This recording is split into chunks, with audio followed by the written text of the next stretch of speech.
in a puddle of water 10 feet away from the man lying in his own blood. London, England. "What do you think?" Kelly Allenby said, striking a pose while wearing a gaudy, feathery cap. It barely held her wild salt and pepper hair down, and in the small shop's elegant surroundings it looked as ridiculous as she hoped it would.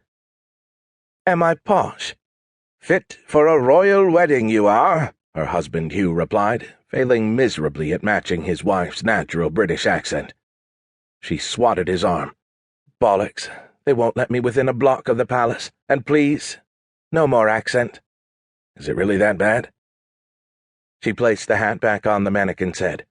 "Might just like your natural accent better." "That's right," Hugh said, reverting back to his natural Hebrew accent, exaggerating the rough H sound. "How do you like my Hebrew?" Hugh was born and raised by Jewish parents who immigrated to the United States.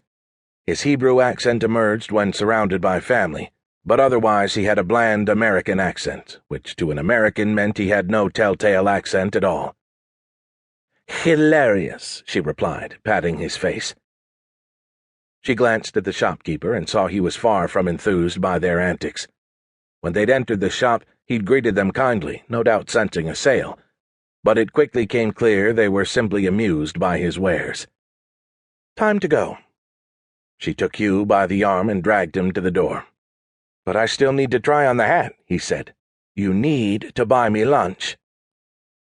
The bell above the door chimed as Hugh opened it and poured on his horrible British accent. "What'll it be then, love? Jellied eels, cockles and vinegar, or some soggy tripe?" Allenby laughed hard, but the sound of her voice was cut short. At once the pair fell to their knees. A fear, unlike anything Allenby had ever felt, suddenly twisted inside her gut. Something was behind her. Hugh took her hand. "Kel, what?" His eyes suddenly went wide. She watched the hairs on his neck stand straight like the most disciplined beef-eater. He felt it too. And then he felt it more.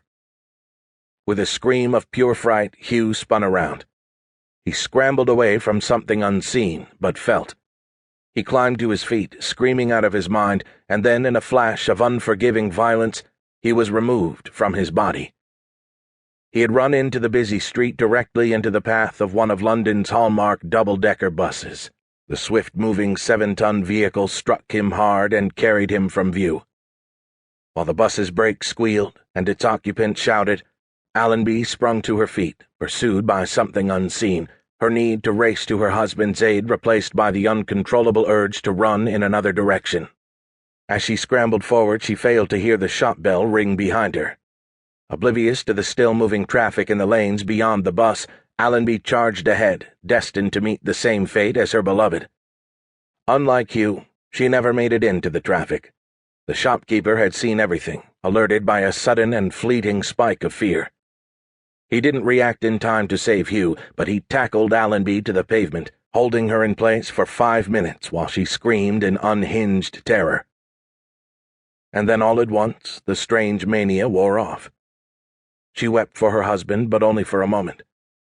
Clarity slammed into her with a gasp, and she took out her phone, scrolling through her contacts with a shaking hand.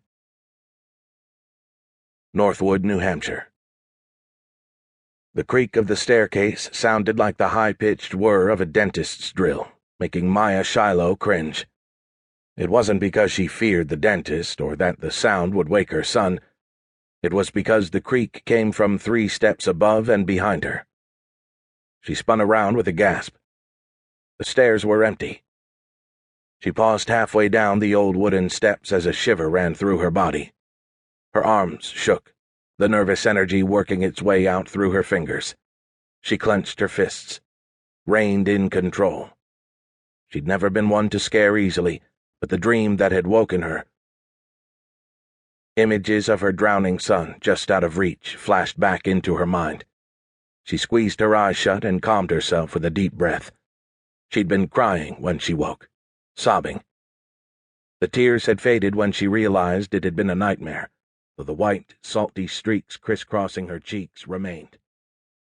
She checked on Simon.